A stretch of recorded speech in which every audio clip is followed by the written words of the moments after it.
that the tree stuff we're going to have to work through, but all these changes are very minor. So, They're minor. okay. So I am calling to order the October 21st regular meeting of the Ordinance Committee. And at this time, we have with us Heather Dunn, Ann Winterstrand, Jalen Seed, and Lisa Shanahan. So we do have a quorum. We're expecting Nora Najowski-Eitner, and we're also expecting Josh Goldstein. And that would be six. Oh, and Johan Lopez. But we'll just note for the record when they join us. So we have you let Brian, is there any public participants who need to be? Yes. So everybody's We in? have, right now, Nora just came in at 7:02. Okay, great. We're noting that And Nora's here. Vanessa came in at 7:02. Vanessa Valderas and Johan Lopez came in at 7:02. So Okay, now good. So the we're only just missing person Josh.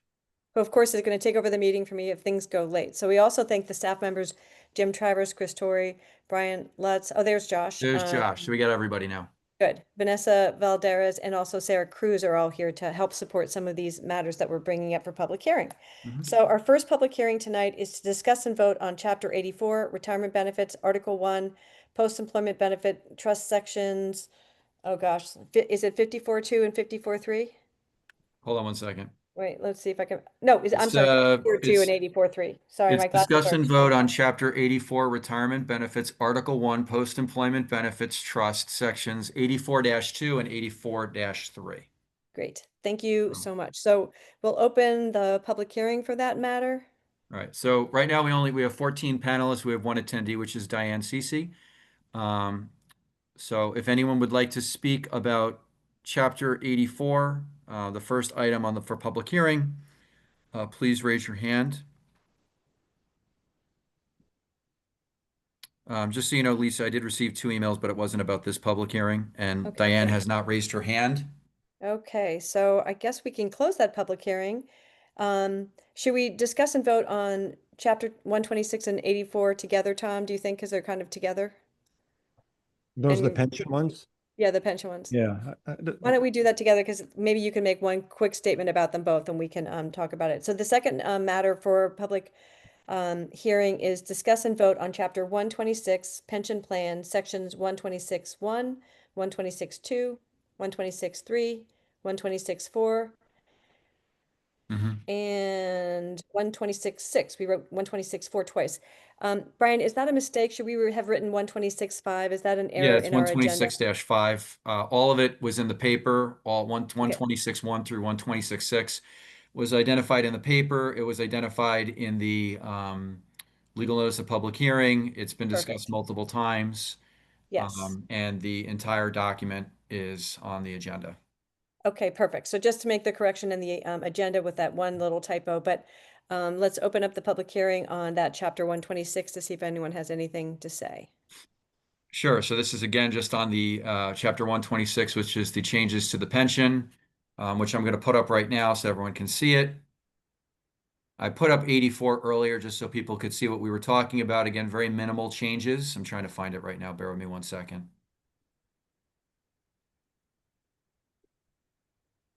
There it is. All right, there's a little bit more changes in this one. We can discuss Essentially, what it. we're trying to do here is we're just trying to make the ordinance mimic and mirror what's already in the controlling document, the pension document. And again, very minor Yes. changes once we get past the first, just to show everyone. I mean, you can see very minor changes except for 126-2, which is essentially we're just trying to make it look like what's in the pension document already, so that they're not contradictory. Perfect. So are there any hands raised in the public hearing for 126? There are no emails about chapter 126, and nobody has raised their hand. Okay, so seeing none, I will close the hearing on chapter 126. So I thought what we could do is discuss chapter 84 and chapter 126 together. Tom, do you want to just give a brief synopsis about why we needed to do this? And then we can see if the committee members have any comments and take a vote. I'm sorry, which is which?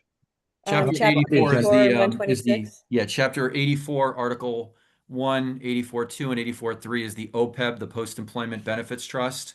I have it up on the screen. It's extremely minor changes. Yeah, it's I simply think this this, was, yeah, yeah, this is conform, that's exactly what Brian just said, except this part makes reference, I'm squinting because something's wrong on my computer tonight. Here, I'll make it bigger, Tom. Hold on. Well, this is just changing comptroller to CFO or his designate or their designee to Right. reflect the way it's currently done. Yes. to reflect the true process. And 126, as Brian just said, is to conform it to the controlling document. Yeah, exactly. So Yep. does any committee member have a question or comment for either one of these two items, chapter 84 or chapter 126? And then Brian, if you could take that down because I can't see everybody. Sorry. That's all right. Thank you. It appears that no one has their hand raised, so I would I would entertain a motion to move both chapter 84 and chapter 126. Thank Jalen you, raised his Jalen. hand. Well, I To, don't know. Maybe he's doing it for unless he that. has a question, if he's moving this, oh, there he is. If we're moving this, I would move chapter 84 and Yeah, chapter I was one. just making a motion. Yeah. Yes, thank Okay. you. Thank you, Jalen. Thank you, my friend. So we're moving 84 and 126 to Common Council on Jalen's motion. All in favor? That appears to be, There's two people raising their hand. That's Jalen and Josh. yes, good. Jalen just, And just so everyone's aware, also, these amendments will allow us to actually add a member to the pension board whose term has expired and wants to serve again and has been serving for quite some time. So it also allows us to get a full pension board so we can have all those people helping out in a very important area. great. Alrighty, so public hearing A and B are now complete. So our third public hearing will be to discuss and vote on the new ordinance residential parking permit program. So I'm pretty sure Miss CC might be here to speak about that. So we can open up the public hearing on the residential parking permit program. Yep, I'll be there in a second. And there may be emails on that as well, right, Brian? Yeah, there's two very brief emails which I'll read in, but after Miss CC, after the public has had a chance to speak that joined the meeting. great. So anyone who'd like to speak on this, please raise their Yeah, hand. 1 second. I'll be there in a second. I believe Diane's raised her hand, so yes, she has. Okay, Okay. great. There we go. Diane, you are allowed to speak. Please just give your full name and address for the record and welcome. Good evening, everyone. Can you hear me? Yes. We can. Hi, I'm Diane CC, Olmsted Place, and speaking for myself on behalf of East Norwalk Neighborhood Association. And I'm surprised I'm the only person who's here and speaking on this, and I know you have a couple of brief emails. So I hope that the chair may indulge me if I go over a minute. I think your public hearings are still limited to 3 minutes. In any event, I wanted to make a few points on this proposed ordinance. The first one has to do with the paragraph where you state the purpose, and in the first sentence it looks like it's being restricted to, or the purpose is being defined as areas and neighborhoods where the parking is an issue by non-residents. And that may be because, inherent in all of this is a problem with, non-resident parking, on streets. But the other part of this problem, which I think people have raised in the past at your meetings and elsewhere, is that it's not just non-residents, it's also residents of streets that have issues with illegal apartments and, just an excess amount of cars. So we noticed in some of the work that we've done, taking a look at best practices around the country, that a lot of these programs end up limiting the amount of residential parking permits that any particular household could have, and in some cases pay for.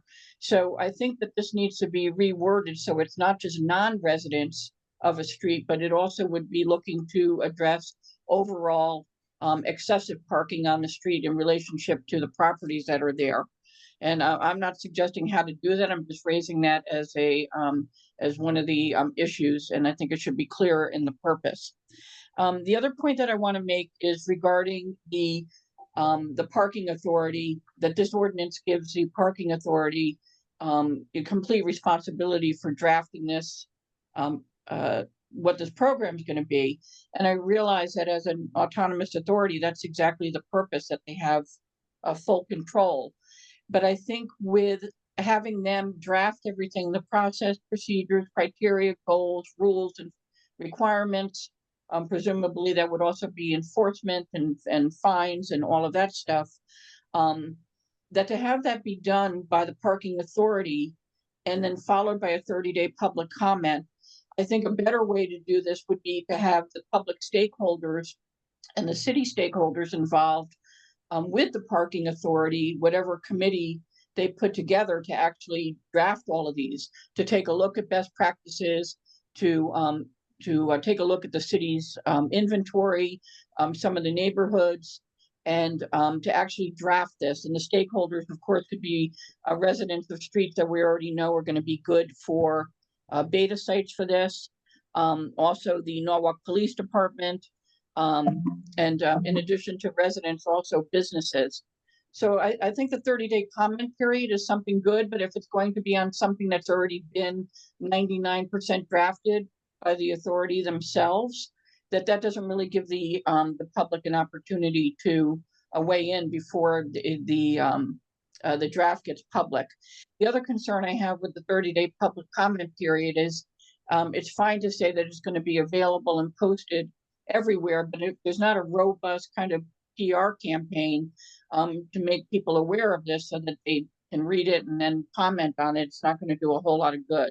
But I do think that the public and the stakeholder groups in the Norwalk Police Department and TMP and in some other communities that ENNA started looking at, they also have a P&Z representative on their stakeholder committee as well. The third point I want to make is that any program that the parking authority may come up with that would involve a petition or looking for a majority of residents on the street to be in agreement with anything is kind of tricky. In many of our neighborhoods, we have absentee property owners, and so they may not have a vested interest in supporting the program. And I'm not sure what the and I know in other instances, for example, Howard Avenue, there were some changes that were made there through TMP, and I don't think that required a petition. So that's something that needs to be looked at. And then my other point is, I know I went back through your meeting last month, and you had lengthy discussions about the fact that there really needs to be some legislative oversight for all of this, because it's elected officials that really need to be held accountable and not an appointed authority that doesn't really answer to the public. And so I'm hoping that you'll continue the discussion on that. I was thinking something you may consider is to actually have all of this done by transportation, mobility, and parking, in terms of coming up with the actual ordinance and having the ad hoc committee to draft everything, to get ready for a 30-day public comment, but then only have the parking authority as the administrator and enforcement agency for this. And then finally, I want to say that Mr. Goldstein mentioned, I think it was at last month's meeting, that if you needed to take a second look at this, one of the solutions would be for the council then to recommend amending the ordinance. But if you look at the ordinance itself, it doesn't really relate to what the program is. The ordinance itself only gives all of the power to the authority. So I think that, what he was leading to is probably a good idea, but I don't know if that's practical in practice there. And I'm sure I have a lot more, but I thank you. And I know I went way over my time, and I appreciate it. And thank you. No Thank you, worries, Diane. Ms. CC, that's great. Brian, Is there you are. there- yeah. Would you like to read those two emails, and then we'll turn some of the, I took notes, Jim, I'm sure you did too, about some of Diane's questions, so we can respond to those. We also have another attendee, Beverly Wright. I don't know if she came in a little bit later, so I don't know if Beverly wants to speak on the item at hand, which is the residential parking permit program. Beverly, if you do want to speak on that item or any of the other items, please raise your hand so we can allow you the chance to speak. But while we're waiting, I will read the two emails. They're very brief, and they will be attached to the minutes. The first one's from Trudy Hodenfield. 21 Yost Street, Norwalk, Connecticut, 06854. Dear Ordinance Committee, I attended the 9/18 Ordinance Committee's meeting Zoom. I live on Yost Street in South Norwalk, Harbor Shores, which is the last small dead-end street off Woodward Avenue before the bend to Longshore Avenue in Manresa. My Yost neighbors and I are worried about becoming overflow parking to Manresa Wilds. We're a perfect parking target for those who want to drive but don't want to pay the car fee or turn back because the MW parking lot is full. I appreciate the committee's attention to the upcoming traffic and parking problems that will result from opening this very large regional park with narrow and parked up Woodward Avenue as the only entrance. I would be happy to have all my neighbors sign a petition to have Yost Street turned into a residential parking street. Please keep me posted on progress with the Norwalk Parking Authority. Sincerely, Trudy Hodenfield. Second email is from Charles and Roberta Despeglia, Osborne Avenue in Norwalk. Hi, Brian. Thank you for reading this into the record. It's most definitely within the 3-minute limit. Due to a scheduling conflict, we're unable to attend this meeting, but are very pleased that a residential parking permit ordinance has been proposed and is now under review. This is long overdue. The parking situation for residents in many Norwalk neighborhoods has reached a critical point. We would like to offer a few comments for the committee's consideration. First, granting full authority to the parking authority is not the best path forward. We strongly urge the committee to consider a pilot program first, one that can be carefully evaluated by our elected officials before citywide implementation. Oversight must remain in the hands of our elected officials, those who represent the residents directly. Second, attention must be paid to how residents are petitioned. Throughout the city, particularly in densely populated neighborhoods that are adversely affected by the dearth of street parking, there are absentee landlords, single-family homes converted into boarding houses, residents who already have off-street parking but prefer to park on the street, and single-family households with multiple vehicles, sometimes 4 or 5. These residents have little incentive to support a residential parking program, and it is unreasonable to expect neighbors to go door to door to collect signatures. In addition, language barriers will make this process even more difficult. We'd like to know how the committee plans to define neighborhood boundaries under this ordinance. Each area has unique conditions that must be understood before permits are assigned. It would be wise to take inventory of which houses have available off-street parking in each neighborhood. That data should inform how permits are distributed fairly. In dense areas, we'd recommend limiting permits to 1 per unit with additional guest passes available as needed. Finally, we want to highlight 2 practical points. Public parking areas such as Veterans Park should be open for overnight residential parking. This would immediately relieve pressure on nearby streets. And certain streets like Osborne Avenue must be striped to ensure fair use of available space without striping. Cars routinely take more than their share. We sincerely hope this long-standing issue will be handled with care and accountability. Sincerely, Charles and Roberta Despeglia of Osborne Avenue. So those are the 2 emails concerning this, and nobody else has raised their hand as it concerns the residential parking permit program public hearing. Okay, great. So, Jim, while we have the benefit of your expertise, perhaps you can address some of the questions for Ms. CC, and then we can open up the conversation for the committee, because some of the questions that our committee might have may mirror the ones that Ms. CC had. And you're muted, I think. Thank you. It's at some point in time we'll all remember that. Well, Um, I won't. so I think that we heard a number of those those concerns before. I think that you know we have to weigh. I think there's a couple of things like that one. I think we have to recognize that we put this the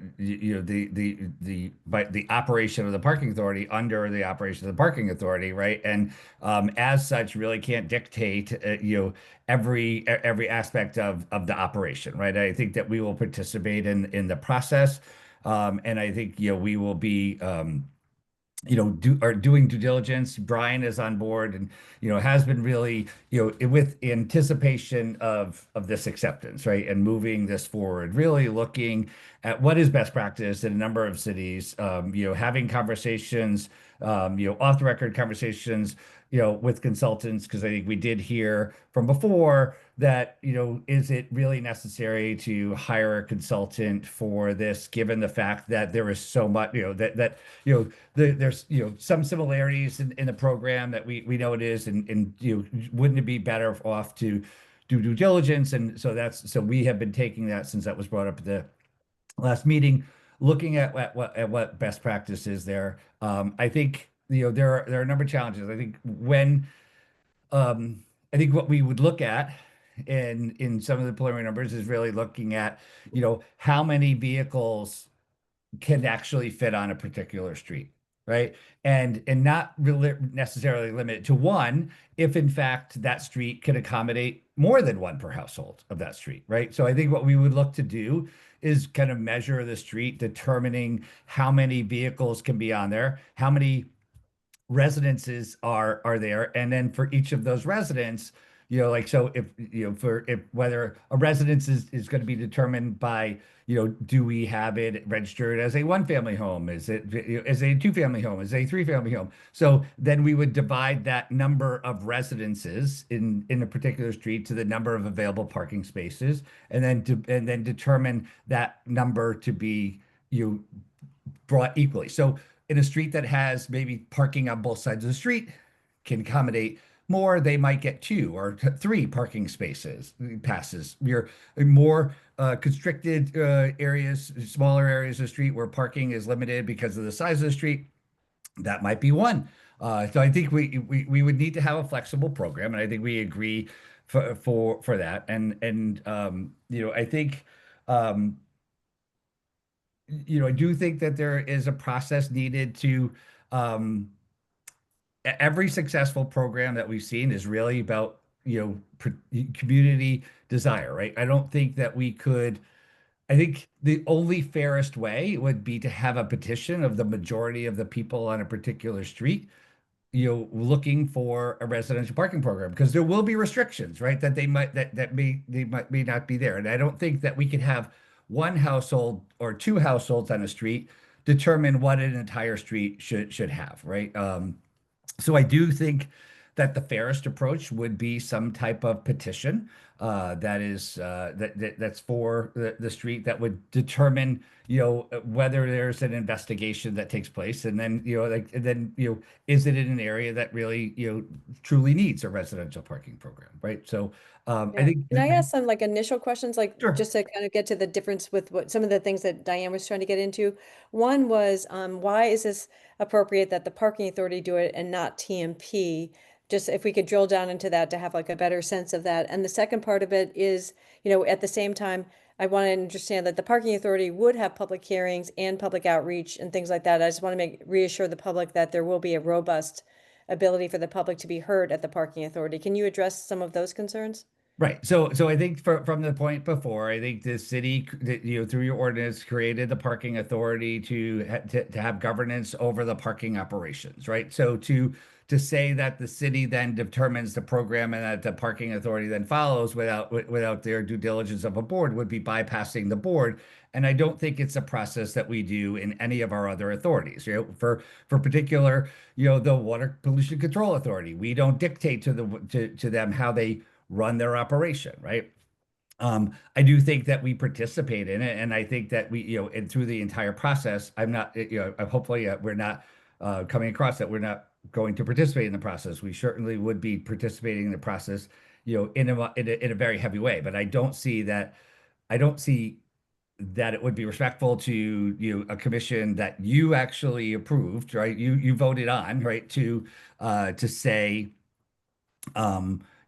here we're bypassing you and you're going to do this. I don't know that the ordinance is written in a way that moves that forward, right? But I do think that we would have an open and participatory process, right? That gets that, and I do think most definitely, right? In terms of engagement and outreach, I think, you know hopefully in the last nearly 5 years, we've proven that we do have an open and engagement process where we make every effort to engage the public in the process of which we're doing. We are looking at how we would engage this. We working with a new PR firm to heighten the awareness of of city operations, but in particular, that what we're looking for has a parking authority.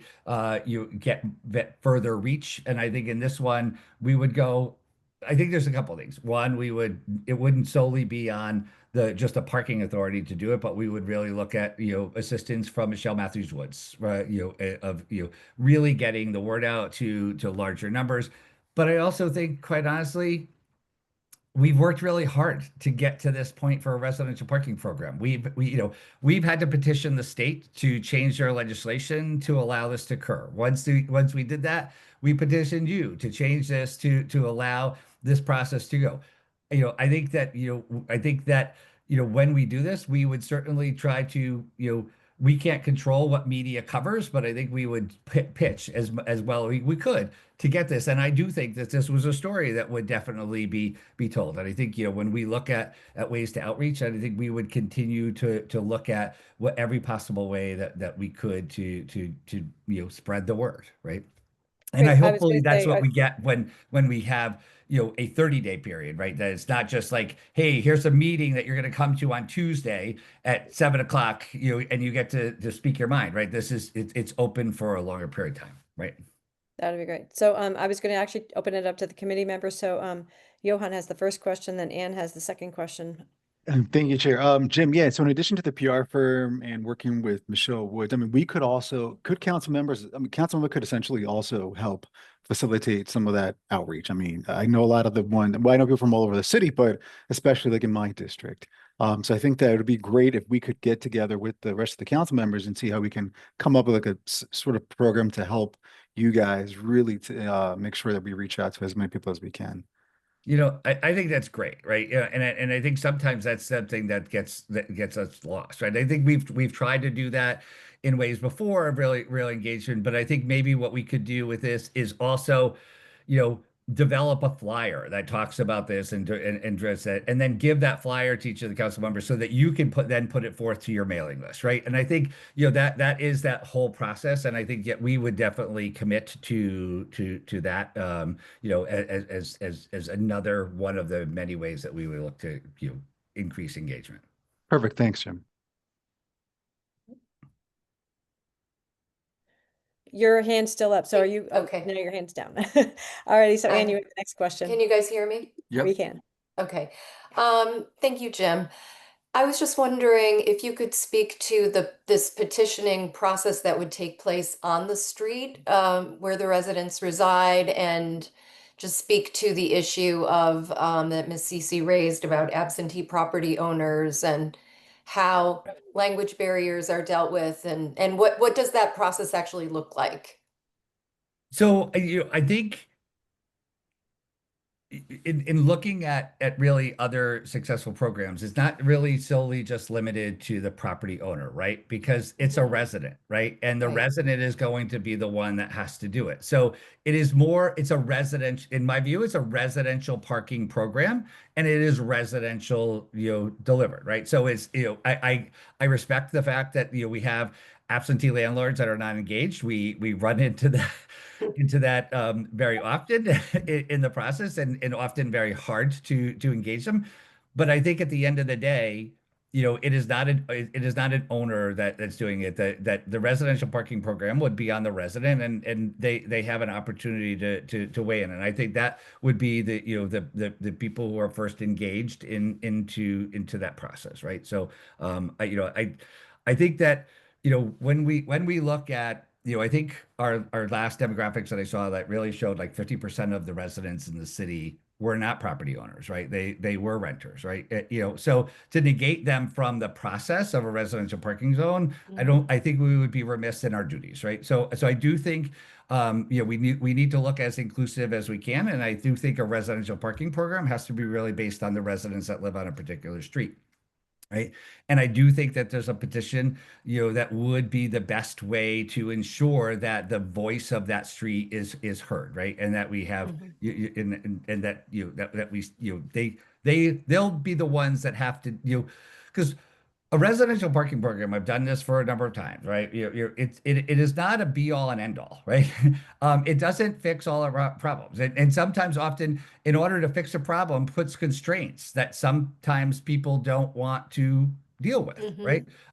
So you need to go into it with open eyes. And I think that is the process in which we could engage. I think that is a process in which, we could assist in, when we look, we could put like a petition form online, right? And maybe that petition form also lays out what is a residential parking program are, so that when you're going it, people get to see it. Because a lot of the times it's going to be education, right? And I think that is going to be the key point. Like, how do we continue to educate, and particularly when it's a new program, right? When this is existing and 20 years from now, we've had residential parking here for a long time, most people will know it's fine. But when we first roll it out, we have to recognize that will be something new for people and they're not going to understand, and we have to go the extra step of engaging them. And I think that way to go into each of the households that are there, and quite honestly, I would go back again. It's a residential parking program, so I don't think it's a challenge that we engage our residents, and neighbors to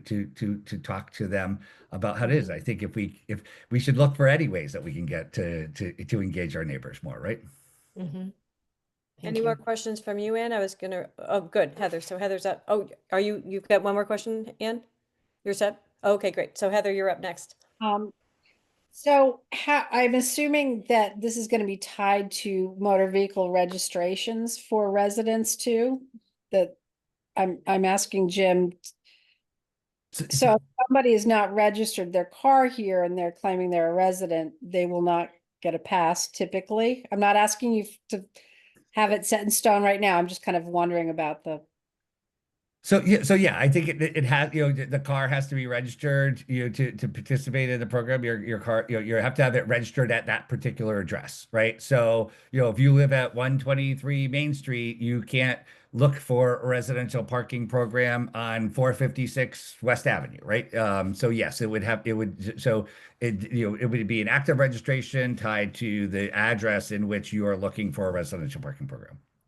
so if you're a commercial business owner that's registered in New York and your vehicle is a company car, typically you would not be able to. Well, so you do bring a good point, and I think let me dial back because it did make me Yeah, and think, we right? have that program we do have a situation like that, Heather. We have done that. We've given benefit. I think it's oh gosh, what is it?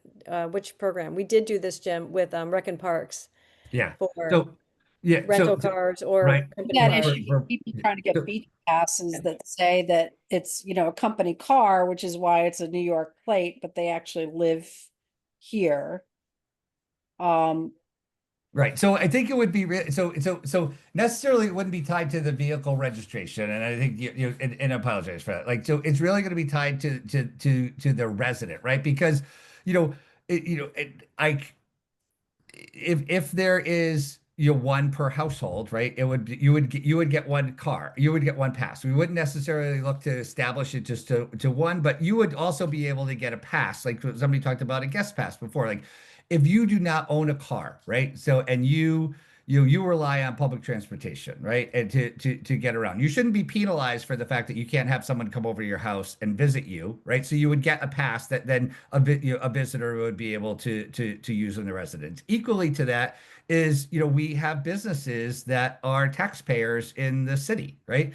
And if their business is on 123 Main Avenue, and everybody else on 123 and everybody else on Main Avenue has one pass, that business should qualify for one pass. It should be, because they're a participant, they're a resident, right? And to some degree of what's happening in that neighborhood, and would benefit. So it would be more so not tied to the particular vehicle, but tied to the particular, like household or registered household that we had. So I did misspeak before, and I apologize for that.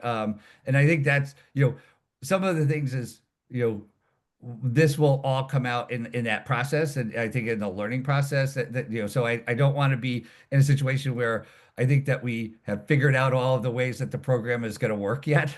I think we have been doing some due diligence to have conversations with the Parking Authority Board and setting some best practices. And I'm kind of just giving to you what some of the things that in best practice are. And I think we would define those in further detail, and that would be what we hold a Yeah, 30-day and meeting. Heather, But it's more that's to yeah.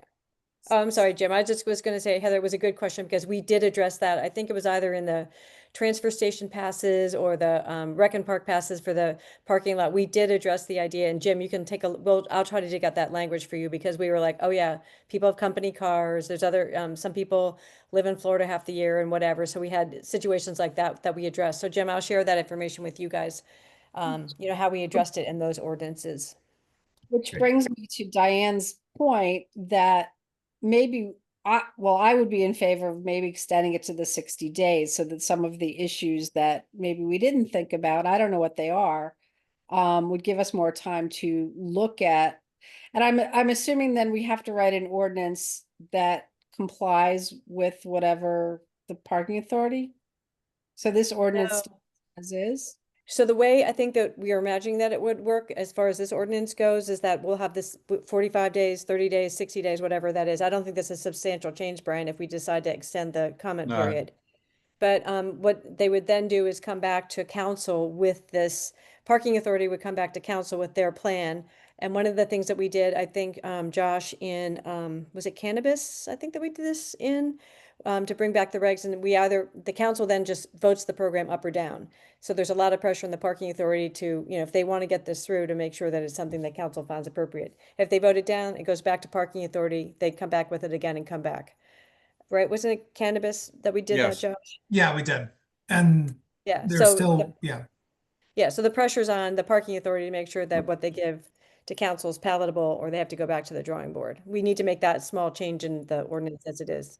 Yeah, it's the change would be, and it's not a substantial change, and I'll show everyone in a second, but I'll read it. It's in the residential parking permit program guidelines. It's the second section, last sentence in blue, and the change would be highlighted in yellow, which everyone will see in a moment. Just need to get it up here.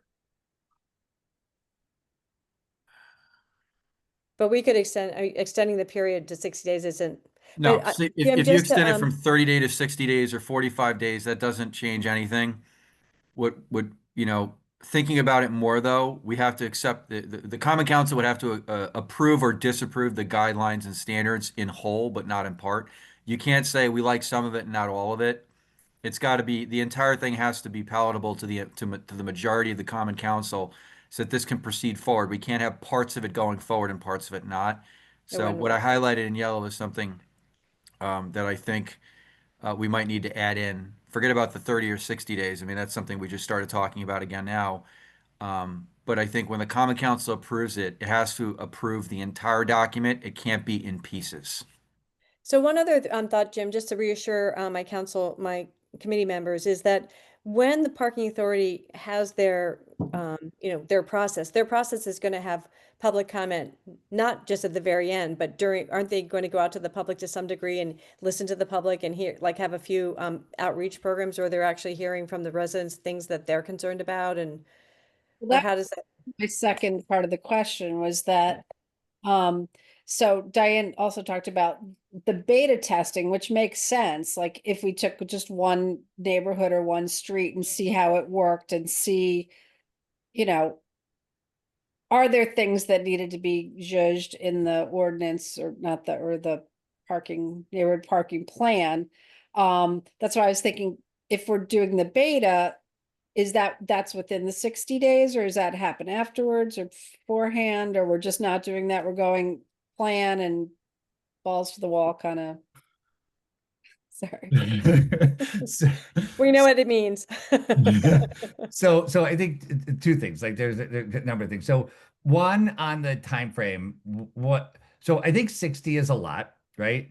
But what I would propose is I understand where you go. So maybe what it is that we do 2 30s, right? So we do a 30-day, we do the revisions, put that out, and that stays for another 30 days. So we still get to 60, but I would worry that at 60 days, it's such a long time, we start to lose momentum, right, at the end and start to hear it. But if we could then say, like, here, we're gonna have a 30-day period.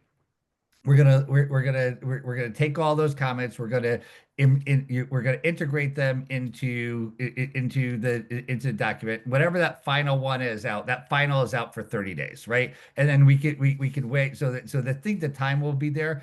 It does give people an opportunity to go back and look at it. And I think we get it open. And there was another part of your question that I was The going beta to program, if you're going the to do a beta beta. program. Yes.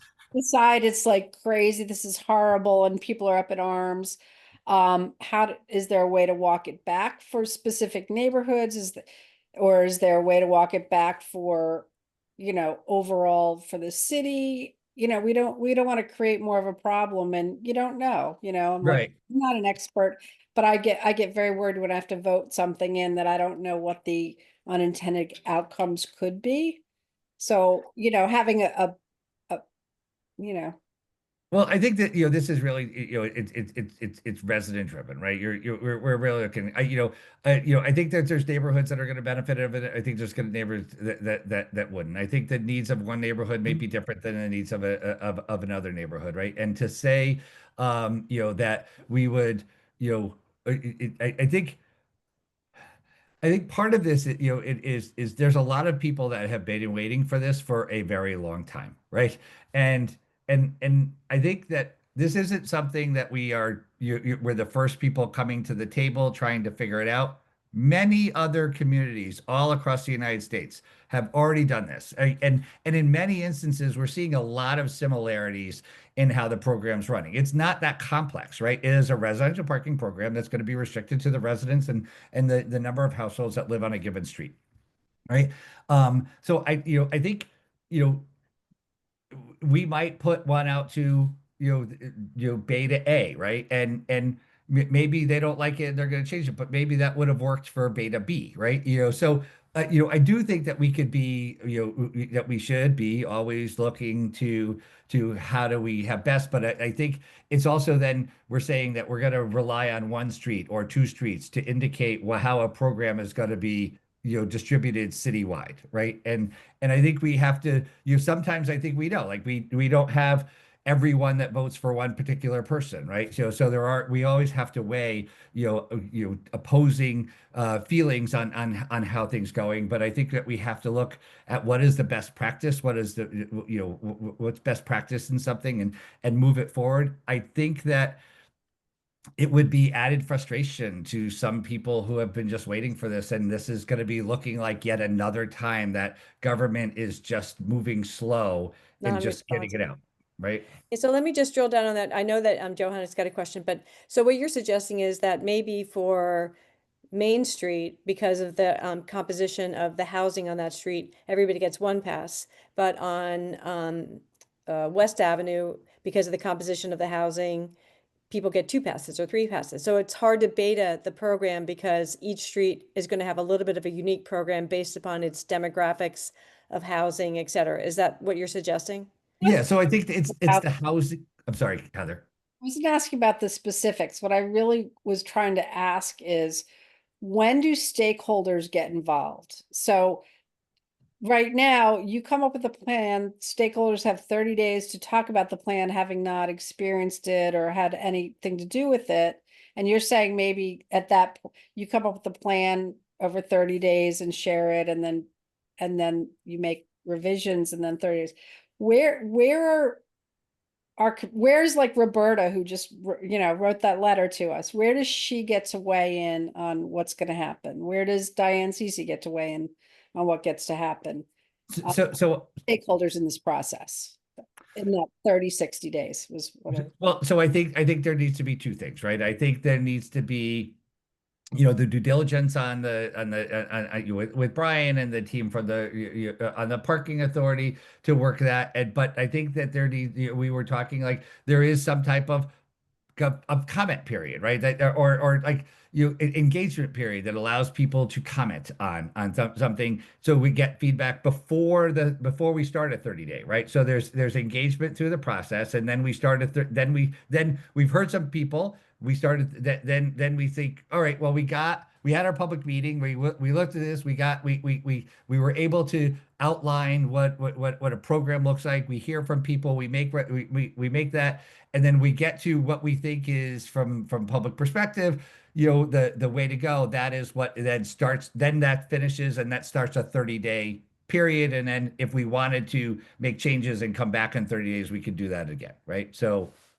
Lisa, real quick, as everyone's talking about having, a draft and then a public comment period and then another draft and another public comment period, that's something similar that the redevelopment agency's done when they're implementing a redevelopment plan, where they'll have plan, comment period, plan again, more comments so that people can see, and more importantly, the entity that's drafting the the document can have feedback from the public, so it becomes a better document. You know, Yeah, how that's- long that's these things good. need to be, obviously, that's for you guys to decide. I'm just letting you know that's similar to what redevelopment has done in the past. And that wouldn't be a substantial change if we added 2 30-day periods, right? Still not.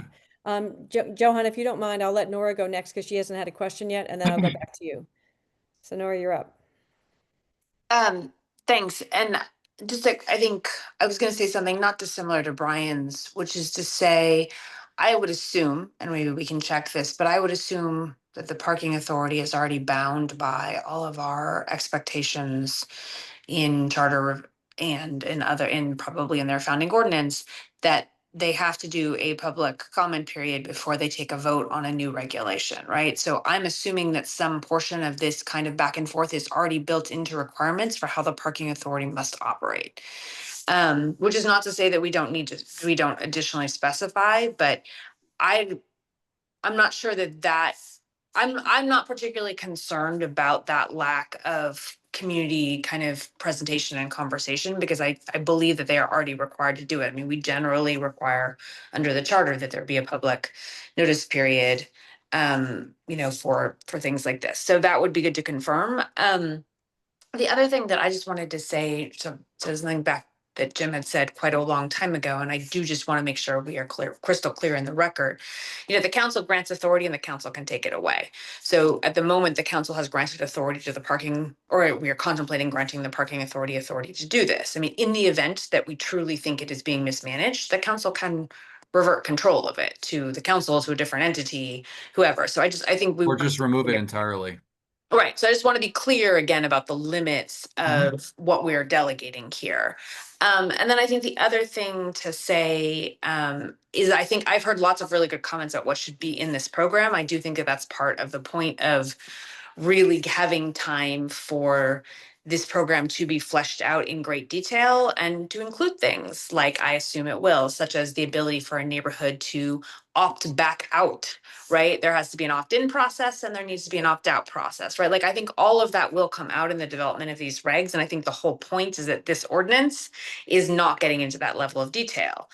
If the council ends up at some point in the future so unhappy with what the parking authority has done that we decide we need to take it back and do it properly ourselves, then we can do that. And I do think it's, I want it clear in the record that we're reserving that right. But I also think that that's why we have the vote that we put into the ordinance last time, to make sure that this will come to the council for review before it actually goes into effect, so that all these kinds of things will have yet another sort of review process. So I'm actually really personally, I'm happy with where it is at the moment in terms of, I think there are a lot of checks and balances built into the system.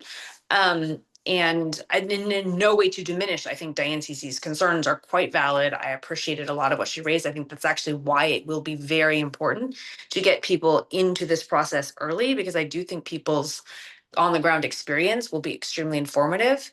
But I also do agree with Jim that at the end of the day, there's a limited numbers of ways to operate this. I don't think it's going to end up being rocket science. My guess is that people will be able to very quickly provide feedback, and parking authority will be able to navigate kind of the multiple concerns and make sure we have something that's flexible enough to address the different situations of different neighborhoods, different streets.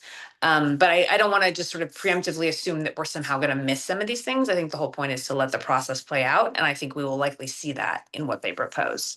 And they're not set Nora, in thank you. stone That's either. very Those things can clarifying. always be amended. Yeah, If exactly. they put forward a program or something like that and something's not working, whether it's a big part or a small part, that everyone can go back to the drawing board, fix it so that it works right. And by the way, for what it's worth, and I'm sorry to cut the line here, but that's the point I was making at the last meeting that I think Diane Cece kind of referred to in the public comment.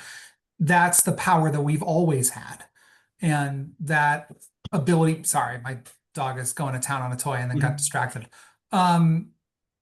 Just to clear up, Diane, in case something got missed, that's what I meant. Yes. And that's been true in a number of ordinances we've done: cannabis, outdoor dining, you name it, complete streets for that matter. Yeah.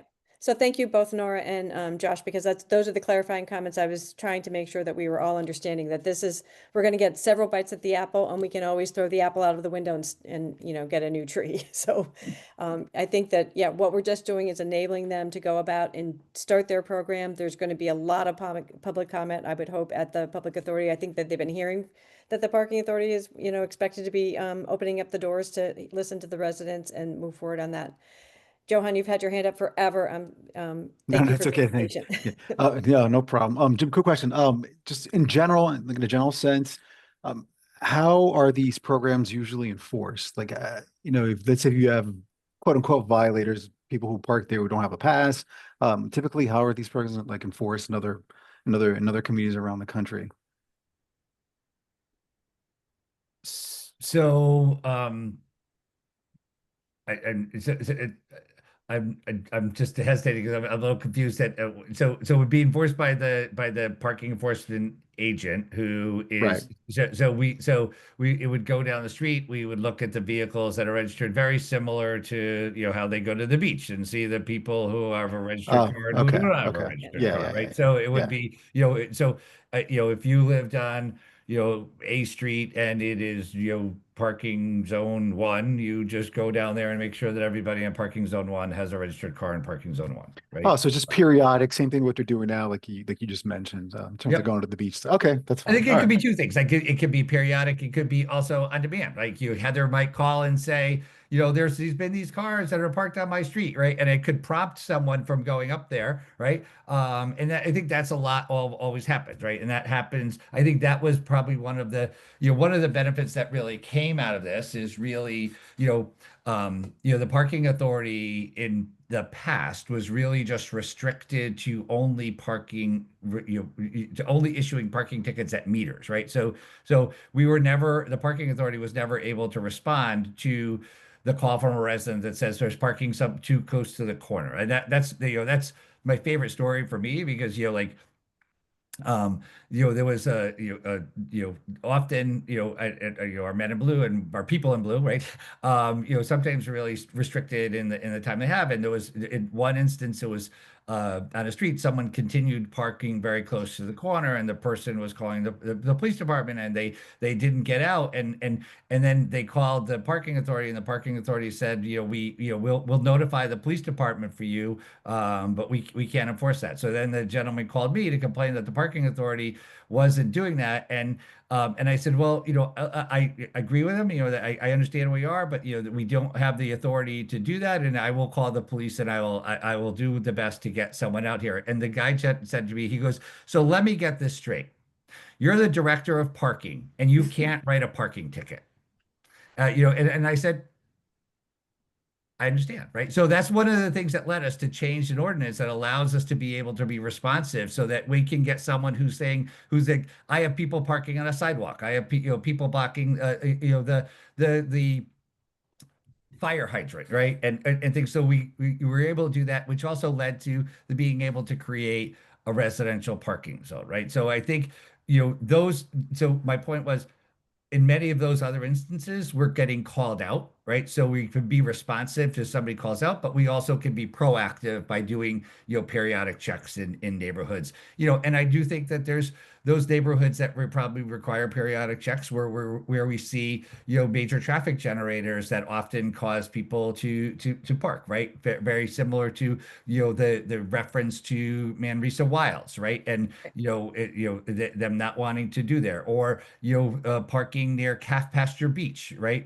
That in beach season they may proactively go out there, right? Parking by the train station in East Norwalk, people who are trying to bypass paying for parking, right? That are trying to get to the street and then causing the inconvenience to neighbors. I think those are the areas that would drive the parking authority to be more proactive in there. But then there's maybe other areas that qualify for residential parking, but that don't really have that major traffic generator that creates that ongoing demand that maybe could be more of a on-demand, we can respond to that thing. So I think it's a flexible program that can get both avenues. That'd be Great. great. Thanks a So lot, Jim. Brian, can we move on to the language? Because I think the two things that we've heard tonight, I'm hearing is that we would like the two 30-day periods, and that, of course, we have to add the language that we can accept it in whole and part, because it doesn't obviously work Sure. otherwise. Hold on one second. I just got to find it again.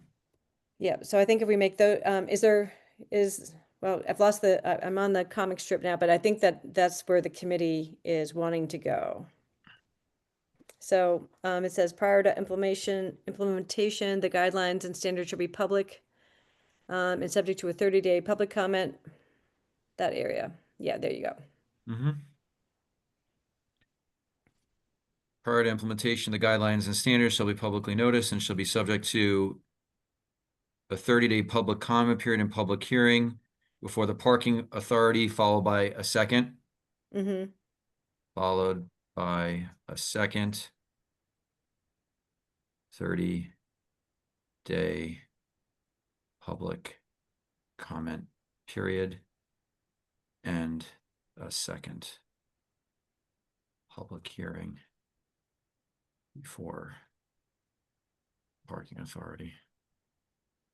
Okay, and then the other change, just to remind everybody, at the very end in yellow, we say in whole but not in part, because you can't legislate, you can't, really work with taking things on or off. So, Right, so just the Cliff Notes version, so everyone's aware again, there's going to be a draft document, there's going to be 30 days of public comment. If this passes, then there's going to be another 30 days, a draft document, 30 days of public comment, a public hearing, then there's going to be another 30 days of public comment, and another public hearing. Then that document, once approved by the parking authority, has to go to the Common Council, and the Common Council must by a majority vote approve it.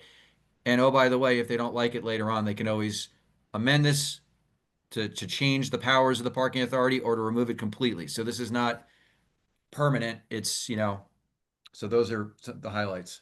yep, and if we could go back to the full group so that I could make sure that Mhm. everybody, nobody has any questions about the language we just put up, and if everybody's in agreement that we have two 30-day periods, and Heather's got a question, I guess. So I just really want to be clear. So once this is all passed and we as a council pass it, if Jim comes back and says, oh, wait, I need to change something about this, or we need to change it, it does not have to come back to council, right? No, it would, because they have to, if they change the plan, then they have to go back through that same process we just described. They have to do 30-day, take it back to council. For just even minor amendments. Yeah, Yeah. I think I would be on Heather, because and I only say that because I think often we have people who just get frustrated that the wheels of government move slow, right? And I think that is the most frustrating thing that happens, right? And I do think that, we could do all our due diligence to create the best program, right? And then when we put it out there, we might need to fine tune something, right? So I do think there needs to be like a level of where we don't have to do we stop the program, do a 30-day move to do this, and then we do a public meeting, another 30-day move, just to make minor changes to it, to the operation. It's tricky to decide what's minor, and it's hard to describe it in this situation. So I kind of feel like if we're gonna do this, I think you gotta, we're gonna go through a lot of process to get those two 30-day periods. I think you're gonna get it pretty right, but, then we're gonna have a fight about what's a minor change. Nora, you've got your hand up. Tom? Well, just to that point, I mean, I do kind of tend to agree with Jim. You know, we also don't want to freeze something in place because the hassle of changing it is too big. So, I guess I personally was envisioning this 30-day process very much as the initial. I think potentially we could do something much simpler for amendments to the plan. I mean, again, in part, I assume that the parking authority already must go through a public process when they make a change to any of their existing regulations, right? So I feel like if we're adding this 30-day, we could easily we could cabin that to the initial plan. And then we could do something which I think we've done before. I think we did maybe in relation to cannabis, where the council has the built-in authority, which we would have anyway, but we make it explicit that they can intervene in essence if we're unhappy with amendments that the parking authority approves. So we have a 30-day period or that the parking authority's amendments don't take effect for 30 days after they're amended, so that if the council feels a need to step in, we can do that. But this We need to level of cover some of process for small changes seems unnecessary to me, once we've gone through this initial, would be my takeaway. So Brian, as long as that's not, What if is I it- can suggest that well, Tom, let's hear from Tom, because Tom's got Okay. some ordinance experience first. Yeah, So Tom, I'm sorry to butt in. Just listening to this. I 100% agree with Nora. I mean, this should be for initial approval. You go through this process, and after that, it's like any other ordinance. I mean, I think you're right. You're gonna if you incorporate this process into every change, this can be unworkable. Yeah. I would have feared that, like we're just like, honestly, I would just be like, it would be so much work to do a tiny minor change that we would opt to not do the minor change, right? I agree with that. I mean, because you're like, so Brian, how would we, if we make, how would we talk about the initial versus subsequent? So, I mean, right You know, now it those says minor prior to changes or- implementation. It says prior to implementation. So the 30-day public comment, public hearing, and then 30-day public comment, public hearing is talking about prior to the implementation of these guidelines. There's nothing, and then it says following the public comment periods, there should be the public comment period, the parking authority shall submit the guidelines to the council. It doesn't talk about any subsequent changes. But that being said, the Common Council still holds the power and the Ordinance Committee still holds the power to remove to remove these guidelines if they don't like what's going on, if the parking authority isn't going to make changes that they want, and come back to them if they feel like they need to, approve these things again. Can we insert language? We certainly can. To say Or we could be, subsequent you feel changes, maybe we can comfortable if, say, yeah, can we be silent on it and leave it that way and then always know that we have the power? Well, you have I the mean- power. You have the power to make this program go away at any point. So, I mean, if the public doesn't like it and they start voicing their displeasure to their elected officials have the power to tell the parking authority that this program's going to go away unless you come to the table and start implementing some of these changes that we want. Or you could implement language that says subsequent amendments must come through the Common Council. Yeah, so I feel like Just- we could just be silent on it and with that power. Jalen, one last question and then we'll take it to a vote. Yeah, I it want to wasn't, make sure that Jalen's heard. wasn't really a comment. It's more like more of a comment, less of a question. But I thought like this was just giving the authority to the parking authority to create this program.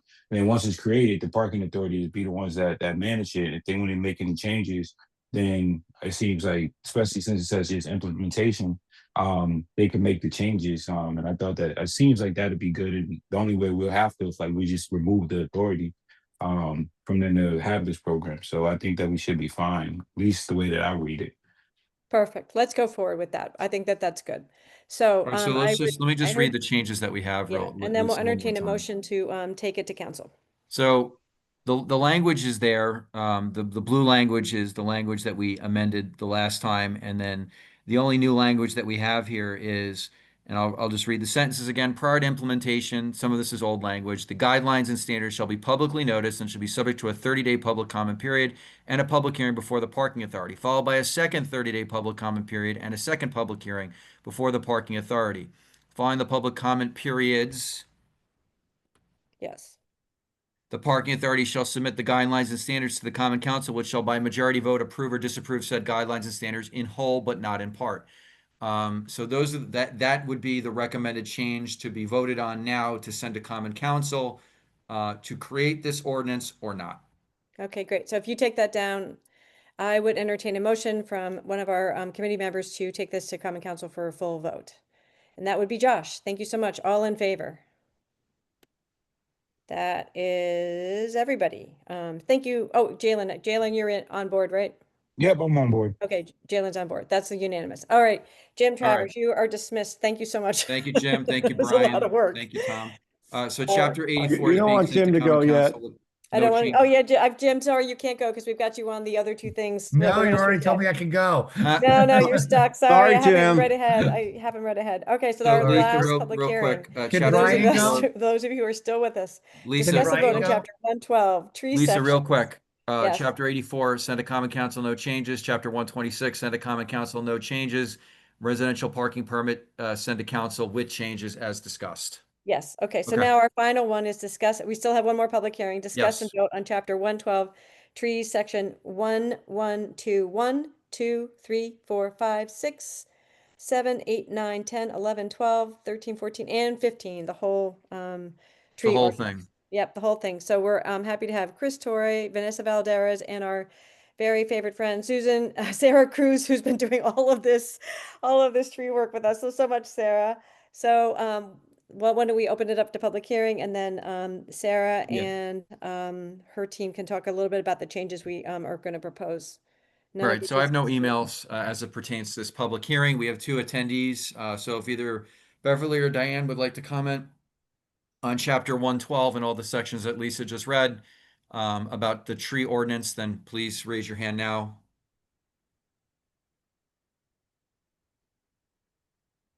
Okay, Nothing. seeing none, we'll close the public hearing for chapter 112. And then Sarah and I and Tom Livingston, Vanessa and Chris have all looked at this pretty extensively with Brian.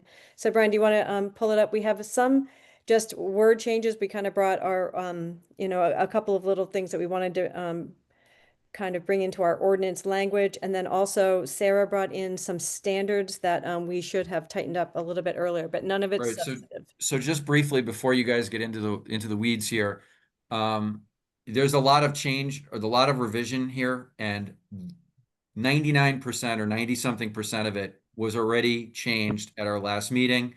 The changes that you see here are not substantive changes. A lot of them are just capitalizing defined terms that you'll see in 112.2 definitions.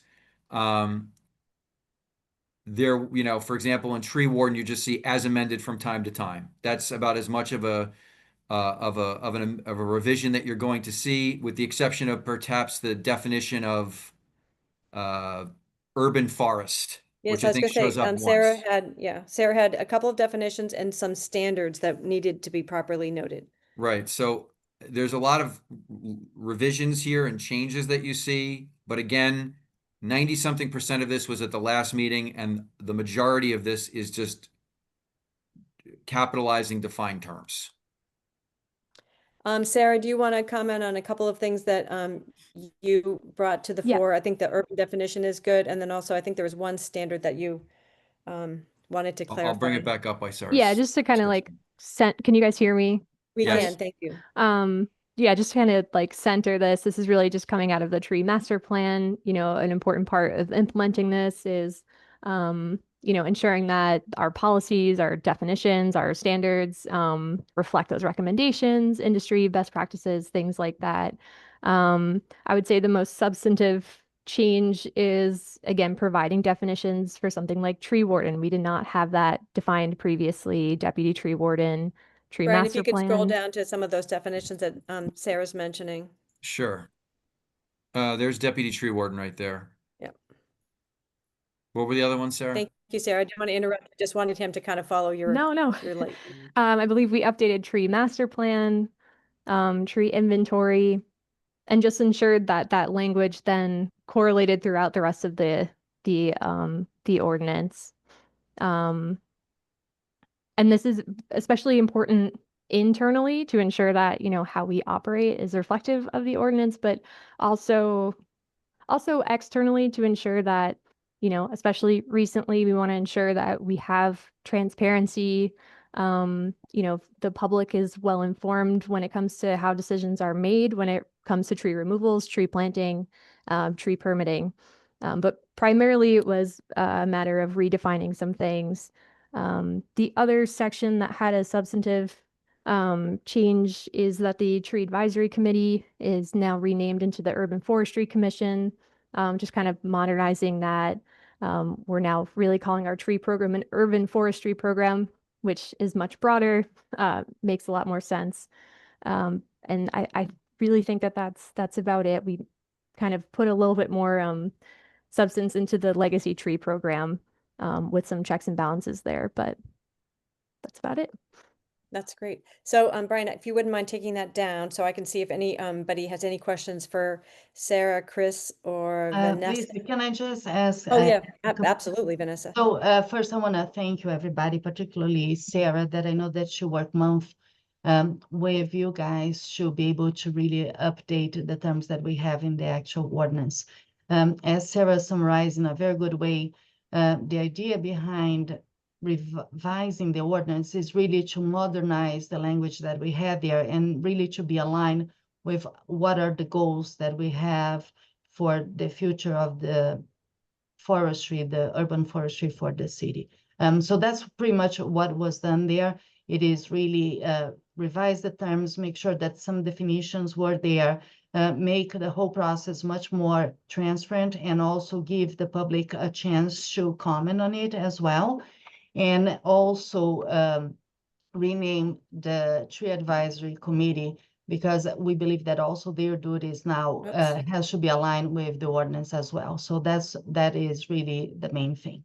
Yeah, just one more thing to add really quickly is that there were some duties, responsibilities, roles given to the tree advisory committee in the past when we had like 3 staff members handling trees, period. And now that our capacity has grown a lot more and funding has grown a lot more, those are really initiatives or projects that should be led by the city now that we do have staffing to accommodate that. So that's great.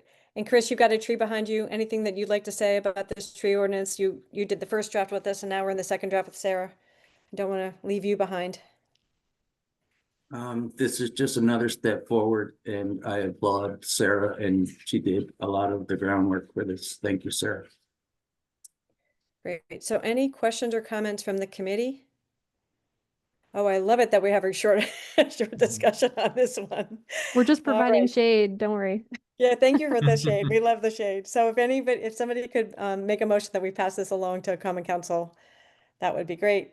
Thank you, Johan. Johan, it seems like it's appropriate that you're the one to do this as chair of the ad hoc sustainability. So I'm happy to do that. So all in favor of moving this to council? That looks to be unanimous. Great. All right. I actually think that Sarah, Vanessa, and Chris can go. Yep. Thank Thank you. you. Thank Have you a for good hanging night, in there with us, you everybody. guys. Thank you. Good night. All righty. Good night, guys. Fantastic. All right. So the next matter on the agenda is to accept the minutes of September 16th. I'll entertain a motion.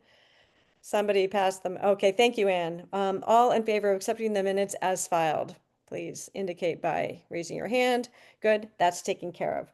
So then I'd like to have one further motion, because Tom and Jim are here forever, and because the noise is something that we've been working on as a committee, I'd like to move forward the new business items under number 7A and B forward so that we can discuss them beforehand and we can let these gentlemen go home or go to bed, wherever, whatever comes These are new first. items anyway, so These the are committee new has to items. take a look at them. So could somebody please move that we move the new business? Thank you, Josh. Remove the new business first. So the first item is discuss and vote on the new ordinance, use of school bus violation enforcement systems. Let's talk about them at the same time. Let's move both. Discuss and vote on new ordinance, use of photo noise violations monitoring devices. I think, Tom, the reason why we wanted to move both of these together is because if we wanted to do an RFP, we might have all of these included. So if it's okay, we'll talk about both items together. So Tom, I'll open it up for you, and then Jim can make comments. Thank you for All right, staying thank you, Lisa. an hour and a half. Thank you. Oh, that's fine. In 2024, Connecticut legislature passed a few acts that we already dealt with the speed camera process, and that is has been adopted by this committee and council. There were 2 other provisions that were recently passed, well, 2024, one of which permitted the use of school bus violation enforcement systems, they call them. Basically, it's cameras on school buses to detect people who illegally pass school buses. There was a prior, just by way of background, was a prior pilot program in the state that was in effect until was supposed to be in effect until 26. The state got rid of it and adopted a new program. The language in this ordinance and also in the photo noise violation we'll get to are very similar and also similar to the speed camera ordinance. And so what you're seeing here are very We're similar. gonna put it up, Tom? Yeah, you can put it up if you want. I mean, Okay. The format's pretty much the same. We This start. is school bus violation enforcement. bus. So we start with basically authority, then the definition sections like we normally do, and then it gets into the vendor. So I'll just walk through this quickly. And what interesting point about the school bus violation, I just happened to notice, I was looking at the citations, the police citations, and just yesterday, they issued 4 citations for passing a school bus, which really surprised me, actually. I didn't think that happened that much, but 4 in a day. So this is a process that we can really use. And I've spoken to Chief Walsh, and he's behind it as well. So anyway, just walking through it, it's similar to the speed camera. You have you're allowed to use with the definitions, then the vendors. We can use a vendor to do this. Then we get into violations. And basically similarly goes to what we've done before. You have the citation process, then the penalties. Let's stop on the penalties for a minute. The penalties are $250 for a violation.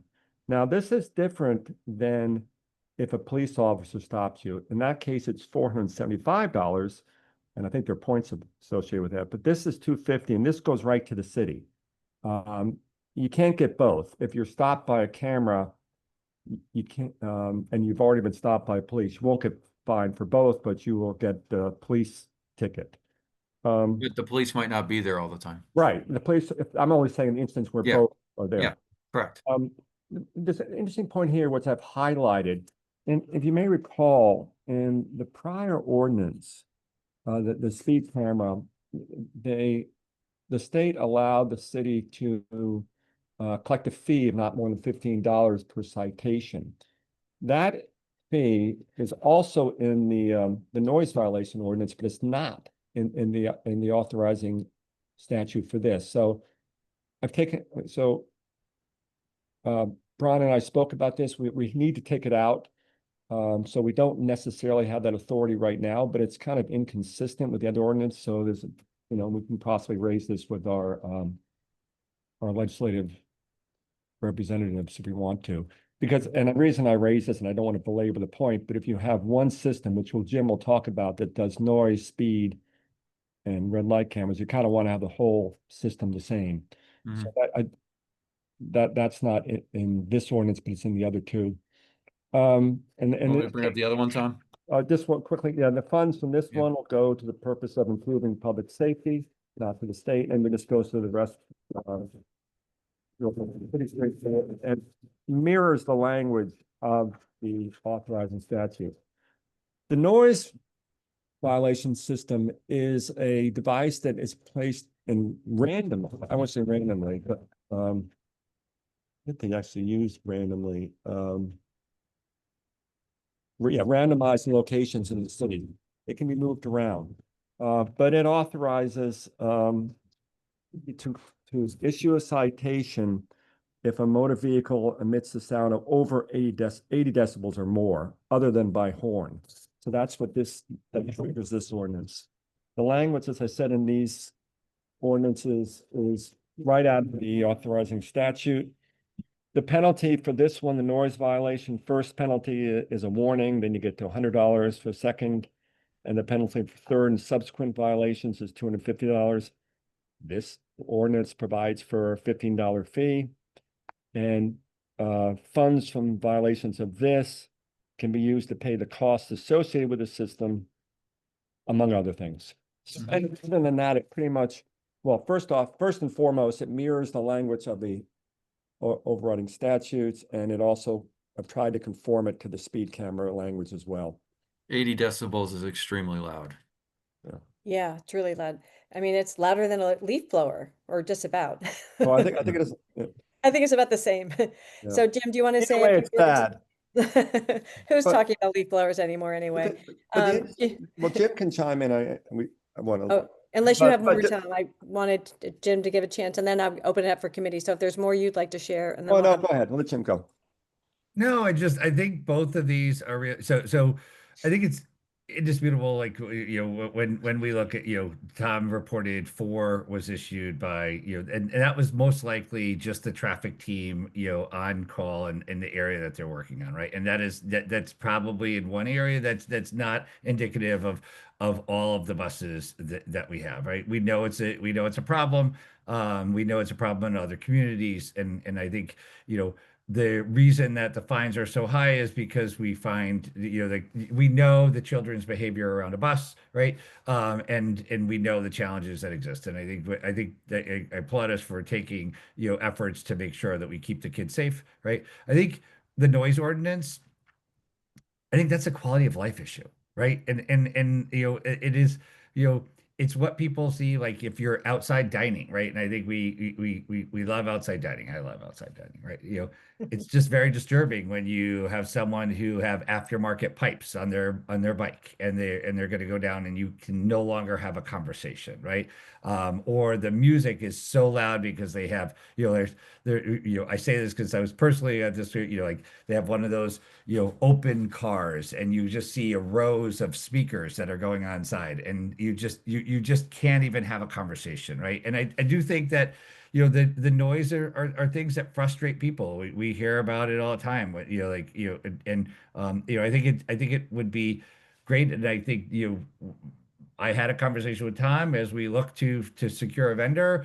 I think it is in the best interest of the city that we secure a vendor who could do all the process for it, so that we're ensuring that we have one person responsible, and that we're not, trying to manage 3 different vendors doing something that is very similar, right? And make sure that we have one, and we get it, and we can manage a program, because I think, truthfully, we do a lot, and we do a lot with limited resources. And I think if we add more to it that we can't do it, then we're just going to do a lot poorly, right? So I think that combining them all together is a good management approach to this, to get, better efficiency from this team. Just So, one other thing real quick, Lisa, oh, is as it pertains to the school bus violation ordinance, part of that ordinance and the statute requires that those buses are equipped with identifying features that people who are driving by these buses know that these things are equipped with these cameras. So hopefully, if somebody decides that they're going to do it because they don't see a cop there, that identifying label might make them think otherwise, sway and them. increases the level of safety as well. But people can't claim that they're not aware of this. These things are going to be identified on the buses. That's great. So I'm wondering if the committee has any comments. I'm pretty sure Nora does. Nora, shall we let you go first, because we know how you feel about this? Sure, thank you. Yeah, I'm completely opposed. Look, the school bus one cameras is a closer one. There is an actual life-threatening issue there, and I would consider it for that reason. I mean, the noise one, as Jim said, this is quality of life, and that is certainly a concern. But I think that the real surveillance risks are a greater concern, and really need to be taken very seriously by this committee and this council. I don't know if folks have followed the flock license plate reader issues that have been sort of slowly rolling out in the news media of late, but flock, which is the same system that we use in the city. I've had long conversations with Chief Walsh, who I want to be very clear, we are doing things differently here. Chief Walsh has been very careful to try to protect our information. But the flock system was used in Texas to try to track someone who had sought an abortion. The request for that was actually basically done on behest of an abuser. They were using it to try to prosecute the woman for seeking abortion, and they requested her license plate data be sent out through, I think, 30,000 license plate readers across the country. So there are real potentials for abuse here. This is not theoretical. And to be very clear, Flock was completely dishonest about what had happened. Their initial press statements that they made did not accurately represent, in fact, what had occurred. So there is real risk here. This is not sort of a theoretical thing. It is being used. It is being misused. And I think we should think very seriously about the risks we pose to our residents, particularly if we are not using them for sort of life-threatening kinds of preventative uses. So again, I want to be very clear that I'm not criticizing the Norwalk department. I know that they've been very careful. They're very aware of these issues. But let's be honest, we all know this about data. Once the data exists, Norwalk is currently checking boxes that say we don't share this data with anyone outside the state of Connecticut, et cetera, et cetera. We are in a situation where federal mandates could come down. The data is now being shared. Flock also, to be very clear, was participating in a pilot program with the Department of Homeland Security where they were using their readers to provide information to DHS, which was being used potentially to track undocumented folks. Now, again, we have no evidence that Norwalk was involved because Norwalk had checked boxes saying we don't want our data used this way. That said, do we really, truly, genuinely know what was happening behind the scenes, right? I mean, so I want to be very clear that I really think that we need to think long and hard about going any further with this. I personally am of the opinion we should take out the readers we already have. I would consider some possibility of something like the buses because you are tracking something that, again, is truly life-threatening and is in so situationally limited that it's perhaps of a less concern. But noise, I mean, I'm sorry, it's an inconvenience. It's really not worth the risks to our First Amendment rights, to the safety of women, to the safety of undocumented folks, to the safety of anyone, quite frankly, who is subject potentially to misuse of these systems. So that's my soapbox on this one, and I will definitely be a no vote. Can I just, and I totally understand where you're coming from. I just want to point out that on the noise ordinance, it does provide by ordinance that the city can't share this information except where it's an information disclosures made in connection with charging, collection, enforcement of fines in this chapter. So unlike the flock system, and again, I understand what you're coming and what you're saying, the flock system of third party where there's no ordinance preventing the disclosure. Here is an ordinance preventing the disclosure. Sure, but again, I think that we all know the problem with data is that you have no idea what someone's going to do with their data once it's in your data, once it's in the system, right? I mean, our vendor can swear up, down, left, right, and center that they're doing it right. And, they can have an employee who, goes rogue. There can be a change in federal law that overrides our local ordinance. I mean, there's all kinds of, unfortunately, situations that we know can happen. I mean, this is the problem with data, is that once it's let loose in the world, it's very hard to control. So I do appreciate that proposal being in the ordinance. I certainly prefer that over not having it there, but I don't think it's sufficient really, for the concerns that I do think we need to be aware of here. Thank you, Nora. Appreciate those comments and our concern as well. Heather, you had your hand up first, and then we'll go to Anne. I just had a question about how and where the noise. I understand that the cameras would be on the buses, but how would you collect information about noise infractions and where? Well, as I mentioned before, they are randomized in the city. Jim, I don't know if you know more specifics about the devices, but they are devices put around the city. So I've actually seen them, right? So it would image the vehicle and it actually zooms in on the, sorry, just looked at my screen. Like there's a zoom in at the point of the vehicle which is distributing the noise. It's very technological, right? So it comes with an audio, so you get to hear it, and then it zooms into the portion of the vehicle that is creating the noise. So if it would zoom in too close to the tailpipe for the noise coming from the tailpipe, it would zoom in close to the speaker if you had a speaker on the side of the car, right? It will look at thing and then just zoom in to that point. And one more question. So the ambient noise, I know that when dealing with the noise ordinances, ambient noise is something that needs to be separated. Is it really enforceable if somebody were to fight this and say, I wasn't that loud, I was only at 70 decibels? How would that work if there's a lot of construction locally or around it? So again, if there's a lot of construction locally around it, it's not going to be able to pinpoint on the point. So so it will zero in at the point of where the noise is that's going through. And you know, it will also come with a recording, so you'll be able to hear the thing. So I think, yes, everything would be able to be disputed because I think every ticket should be able to be disputed. But I think it would be, you know, it would be checked before going and to ensure, and then look at it. And you know, it's really just, you know, what this is focusing. And so you know, if it's going to be a roadway issue related, right? So the camera then just focuses down onto the section of the roadway that's going to be looking at it. Looks for a vehicle that's going to be passing through there, right? So it won't be capturing the, you know, the noise that's maybe coming from a construction site on the 14th floor, right, or something. It's really just, it's honed in there, and then from there it can get in deeper in its review. Okay, so Anne, you're next.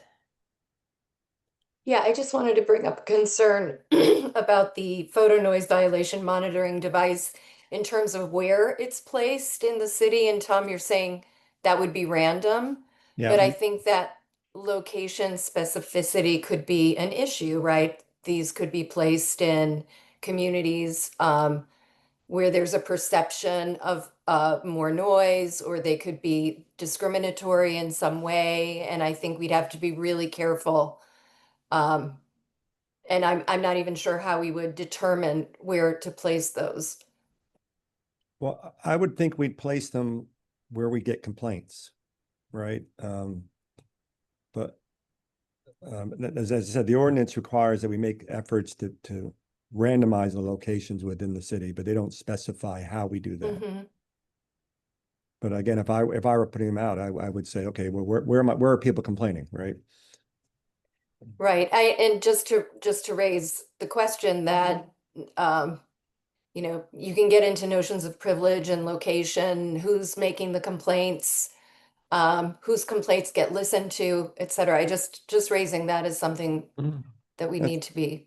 understood. Makes valid point. Josh, you're up next.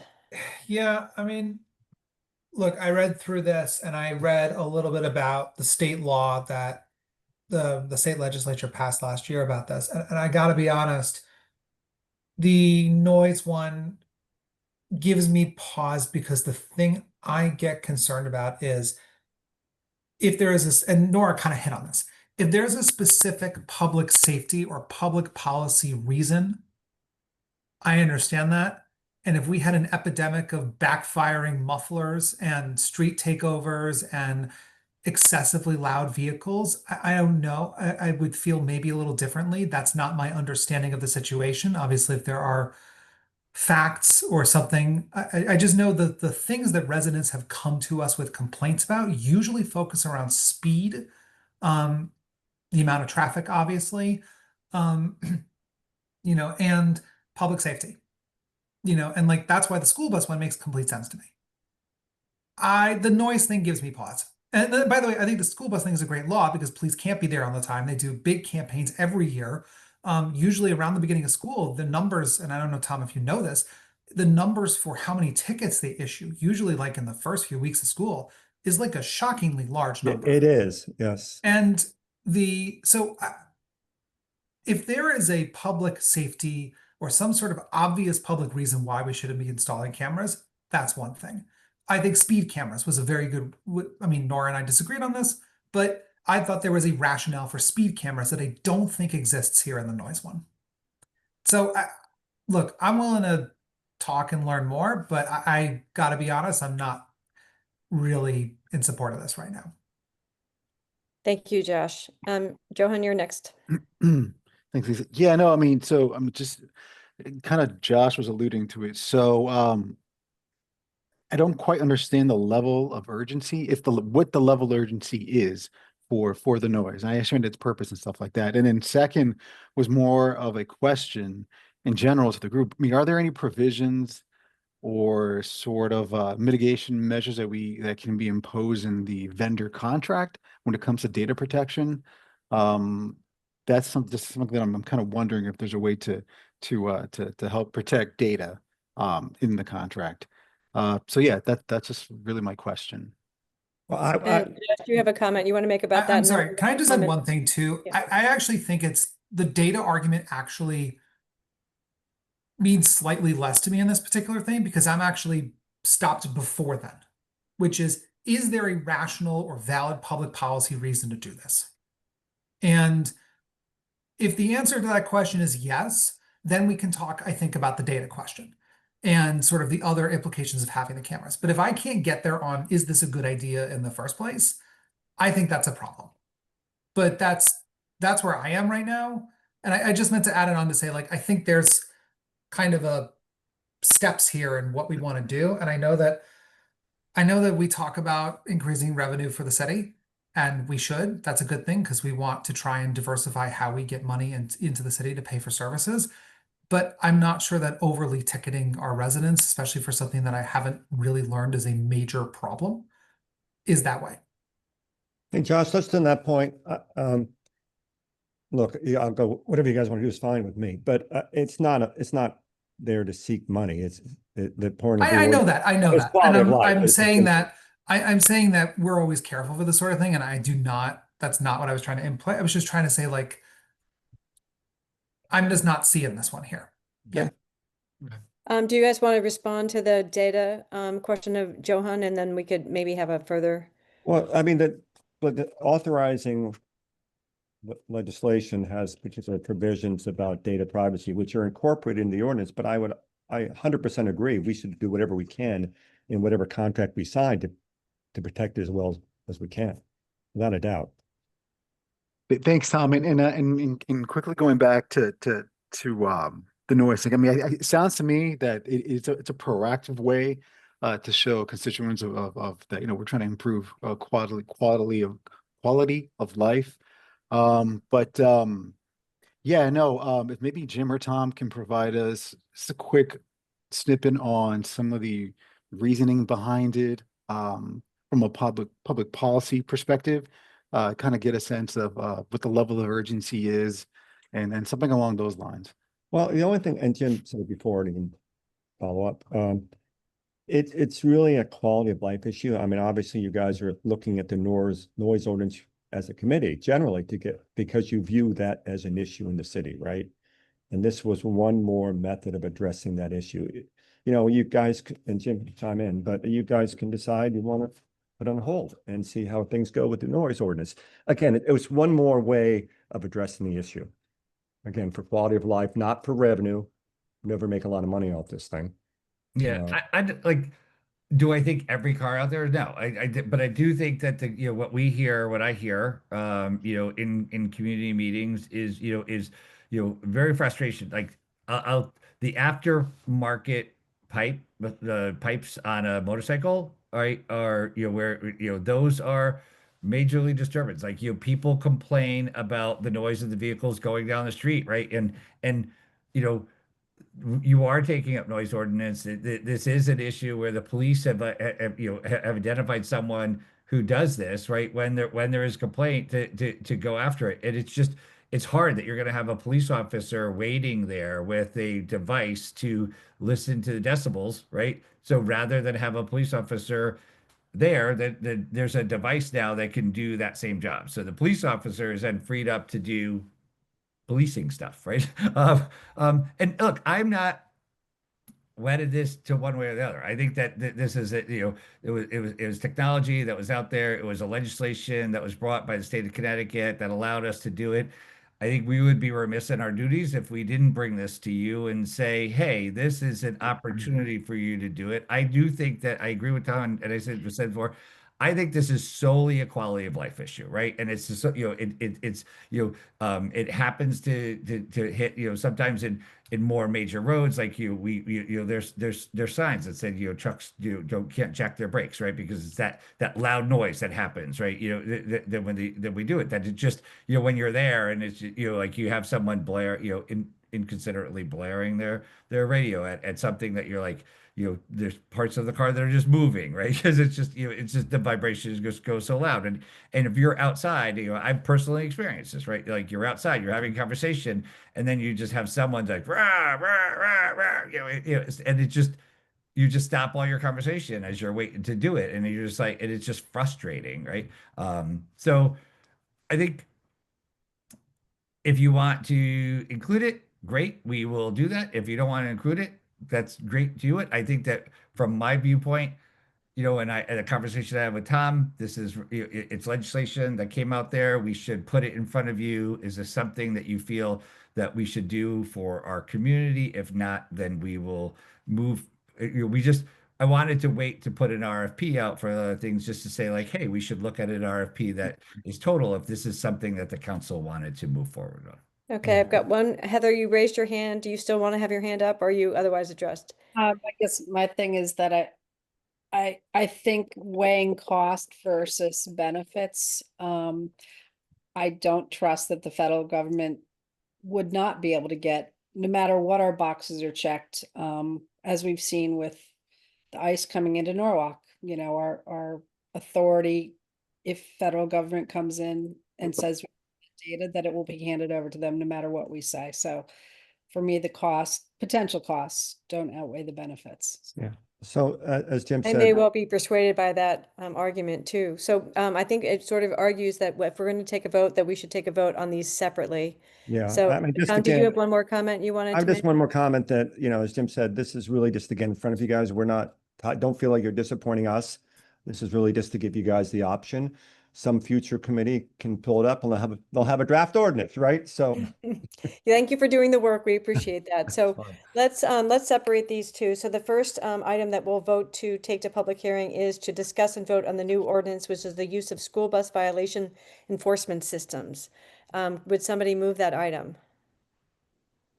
Josh, all in favor of taking that to public hearing? We're not voting in favor of it. We're just voting to take it to public hearing. So that's 6 of us. And Nora, can I take you as a no vote on that? Yes, I'm going to be a no vote. So that already. So thank you. So that's a 6-1 vote. The second item that I'd like to have somebody move on is discuss and vote a new ordinance, use of photo noise violation monitoring devices. That's item number B. This is again, not voting on the item itself, but just voting to take it to public hearing. All in favor to take it to public hearing? Well, first of all, I need the motion. I'm sorry. Does anybody want to move this? Thank you, Johan. Okay, all in favor of moving it to public hearing? Raise their hand. 1, Johan. Not anybody, so then the vote is to not take it to public hearing. Those, anybody who wants not to take it to public hearing, raise their hand. That is 6 of us. So it's 1-6. So that won't be moved to public hearing. So the vote came out as we kind of expected. So thank you very much, gentlemen, for your work on that. So we'll move forward on the school bus, but we won't move forward at this time on the noise. Thank you to Jim and Tom for All staying right, so Thank thanks, you late. very guys. much. Sorry Have that a you had good to night. stay so late, but we appreciate all of your help on this. Thank you. Have a nice evening. All righty, you too. All right. Thanks, Bye. team. Yeah. Okay, now we're going to go to old business, which discuss and vote on chapter 68 noise, section 68-1, 68-2, 68-4, 68-6, 68-7, 68-8, 68-9, 68-10, 68-12, 68-13, 14, and 15.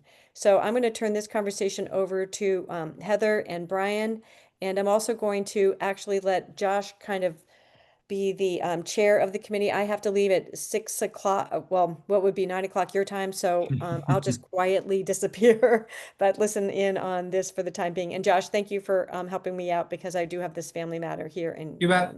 California. Thank All you. right. Do we have to do public hearing for this beforehand or no? We're I gonna think have it's this in theory could be sent to a public hearing in November. This is just on old business. So if the committee is ready to send this to public hearing, we could take a vote after we discuss it. Okay. Heather, do you want to start or do you want me to start? I can start a little bit. Go ahead.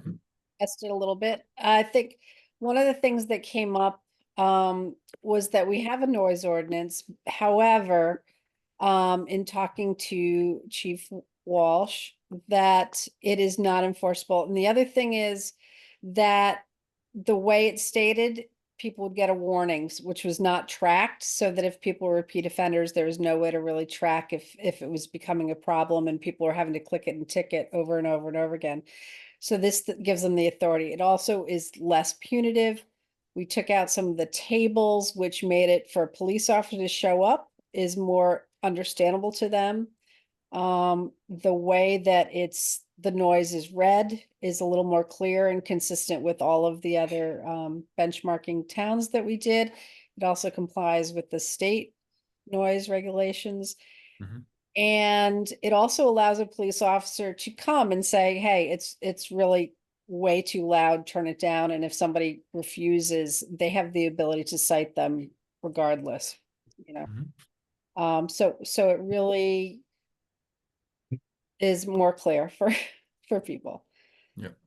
Okay, and it's not meant to be punitive, so we made sure that there's no, the citations aren't crazy. Right. I mean, you can see from the document itself with all the red line that there's been a removal of a lot of language, which overly complicated the document. As I went through each of the sections, I compared it to about 15 other municipalities. Um, Most of them do less than we do. And the ones that do something similar to us, we look to their language just to make sure that we were consistent with what they were doing. And so what you see with the revisions are the removal of language that was, I think, overly complicating to the enforcement wing, which is our police department. Um, You'll see that we removed tables. Under the sound level limits, we had two different tables, one for Washington Street and one for everyone else. And so we removed the Washington Street one and just made it so that everyone has the same table. So again, it's easier for the officers to enforce, and it's also easier for people to interpret as to what they can and should not be doing. The major changes are really in 68.4 and 68.5. A lot of removal of language about how you measure, but again, you still have to follow the directions on the meters. If you don't do that, then and someone challenges it, then you're gonna have a difficult time enforcing the fine. So again, it's on the enforcement agent. We don't need overly complicating language to tell the enforcement agent that you need to follow the directions of the sound monitor. One. Two, for the table, we tried to eliminate both tables, again, to make it simpler on people trying to interpret as well as the enforcement agent. Once we get by the tables, you see the exclusions. The exclusions pretty much remained the same, excuse me. Again, these are areas where you're allowed to use noise in excess of the table limits. Like, for example, portable generators and things of that nature. Prohibit activities, again, you'll see very little changes. There's some changes, not a tremendous amount, especially compared to the earlier sections. We also, one of the few things we did add was something we saw from Fairfield, which is about igniting fireworks after 10 p.m., except by the city of Norwalk or its designee for an Independence Day celebration. You can get special permits to ignite fireworks if you want. That's something we can obviously discuss. We also took recreational vehicles and placed it with motor vehicles and kept loudspeakers and sound reproduction systems separate from those two to make it, I think, simpler. Again, there was a lot of removal of language, but it's consistent with what others are doing. Inspections, you can see we removed a lot of language. I think, well, some language, it was overly complicating. Penalties, we also made it a lot simpler. 50, 100, and 250. And each day shall be a separate offense. And the noise control administrator, which is most likely going to be the police, are authorized to issue the violations just because they're going to be the ones that are probably dealing with this. And as you can see, the penalty section was quite long and was extremely overcomplicating. There weren't many changes at all to variances, which was helpful and is very similar to what others are doing in the surrounding communities. And as you can see, the last couple sections, there are very little changes as well. One important note is that all provisions of the zoning regulations of the city, which are more stringent than those set forth in this chapter, shall remain in full force and effect and shall prevail over inconsistent provisions in this chapter. So, we have to be the noise ordinance has to be we can't be less restrictive than the state. We can be equal to or more restrictive than the state. And here we're saying that if our planning and zoning people are more restrictive, then that's going to trump over this ordinance. And again, that's in limited situations. So again, we tried to simplify for everyone. We tried to make it easier to interpret, and we tried to make it consistent with what other communities are doing. so that we can have better enforcement and easier for people to understand and interpret.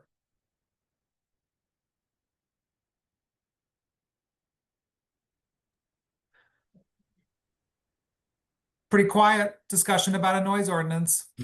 Want to usually ask No, questions. listen, you guys did a really great job on this. I think That's you what I made was this a gonna whole say. lot better. Heather, Brian, I mean, I think I could speak for myself, but I can speak for the committee in saying that there's a lot of good work that's happened here. Thank you. Jalen? Yeah, I just had a question. Just with Washington Street, I know like they probably had a separate table, and I know it makes sense to simplify it, but I know they had a separate table just because like probably the history of Yeah. that area with the nightclubs and everything. With making it the same for everybody, is that going to have a negative impact on that business community that's already I say True, kind of especially if struggling? outdoor dining or life really returns. Yeah. Sure. So We let met me just it's a good question. So let me just see if I can answer that. The suggestion came from Chief Wall. She said it used to be a huge problem and that a lot of the bottom floor restaurants and things, as a result, have modified the footprint within their space. And the only time he says it becomes an issue is when they open the doors, in the summer when people are spilling out and it's outside. But at that point, it becomes a different animal sort of how it's enforced. But Yeah, I can probably provide a little bit more background because I was here the last time this was changed with Mr. Zwirling from Rutgers. So yes, Washington Street was an area of concern at that time. Probably the primary concern and the primary driver the last time we were here. And you know, a lot of it was simple fixes. For example, soundproofing, especially if you had residential units above a commercial place. Keeping your windows closed or keeping the sound production system away from a window. And also just, lowering the volume at 10 o'clock at night. Simple things like that because it does travel. We have a lot of mixed use areas. The chief, and as Heather noted, this was requested specifically by the police department for many reasons. One, for as I said, to try and make it easier on them to enforce this, so that you're actually seeing enforcement. Two, as Heather noted, the complaints on Washington Street are far less. You will see, and Jalen is correct, that the numbers are lower. So, for example, for commercial, it's 63 and 50 and 55. 63 outdoors, 55 inside, and before it was 75 at daytime and 65 at night. So not tremendous differences. There's smaller differences. Nothing that the businesses can't work with. Another issue is that again, Heather reached out to Shannon from the Norwalk Chamber of Commerce.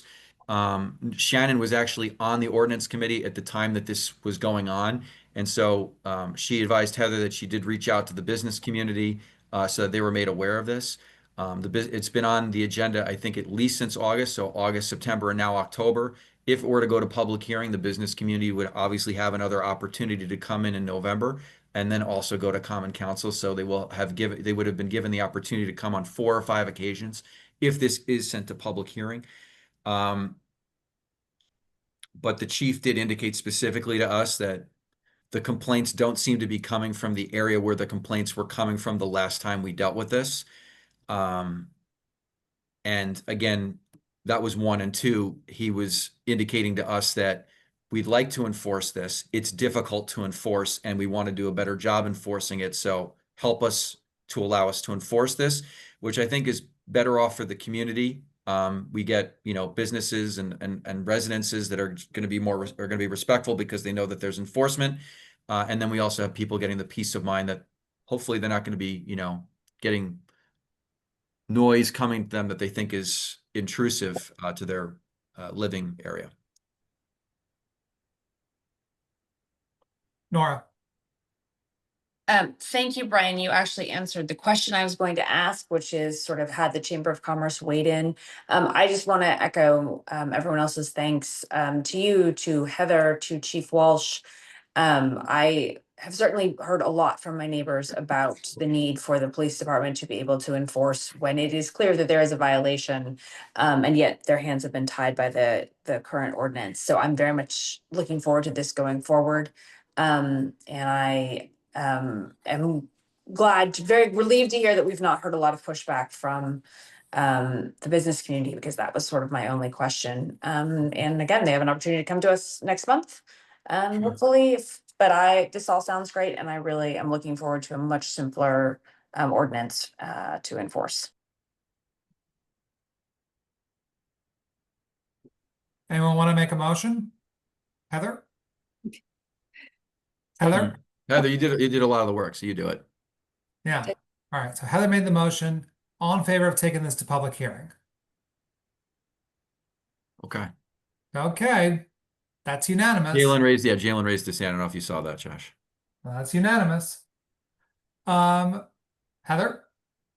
Adjournment? Lisa's All not. right. Yeah. Thank you, everybody. Thank you, everyone. Good You meeting. have a good night. Have a good night. Congratulations Thank again, you. Lisa. Good night. Thanks, night. everybody.